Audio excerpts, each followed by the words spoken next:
There's a new XRP ledger update that's going to help onboard serious institutional money into the space. It's called Deep Freeze, and yeah, that name kind of says it all. Everything freezes. So here's the thing. XRP's fast and cheap to use, but that's kind of old news. What really gives it long-term value is the network that it powers.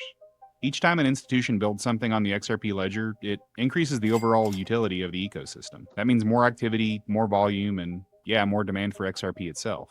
But one of the issues that's held institutions back at this point is not the technology, it's the lack of control. Big financial institutions aren't afraid of blockchain because they don't get it. They're reluctant because once something's on chain, there's not always a clean way to lock it down if something goes sideways. And that's exactly what Deep Freeze is meant to fix. Imagine you're a bank that just issued, say, a few $100 million in tokenized assets. Then your security team notices some suspicious activity like fraud or a breach or whatever it is. You've got to freeze everything right away.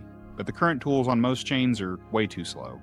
You'd have to freeze accounts one by one, and that's not necessarily going to cut it. Deep Freeze changes that. In plain terms, it lets a token issuer freeze all of the assets they've issued on a specific account instantly. They use one command, and everything's locked. If you think about the old way of freezing assets, like locking each drawer in a filing cabinet, Deep Freeze is more like flipping the circuit breaker of the whole floor. And this isn't just a nice feature to have, it's kind of a requirement for serious institutions thinking about using blockchain. Without this level of control, they can't always meet the regulatory requirements. They can't protect against fraud, and they can't operate at scale. The existing XRP ledger's trust line freeze is kind of limited, and it stops new transactions, but anything that's already sitting in someone's wallet, they can still move. And for a bank that's dealing with legal orders or sanctions, that's a pretty big gap. And Deep Freeze works pretty well to close it for any issued assets. When a regulator shows up and says, you need to lock those funds, the issuer can do it.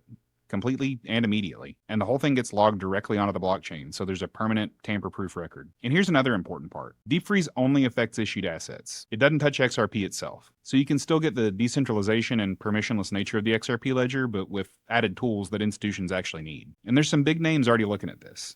Ripple's using it for their RLUSD stablecoin, Societe Generale Forge is already working on it, and even Braza Bank's stablecoin is part of the conversation. And those groups aren't just interested because it's blockchain, they're interested because it solves real problems they've had from the start, which is how to get the benefits of blockchain without giving up the guardrails that they're required to have. And this is the kind of update that can really flip the switch for enterprise adoption. It's not really an if, but when now. And with tools like Deep Freeze coming in the mix, the XRP ledger is a whole lot closer.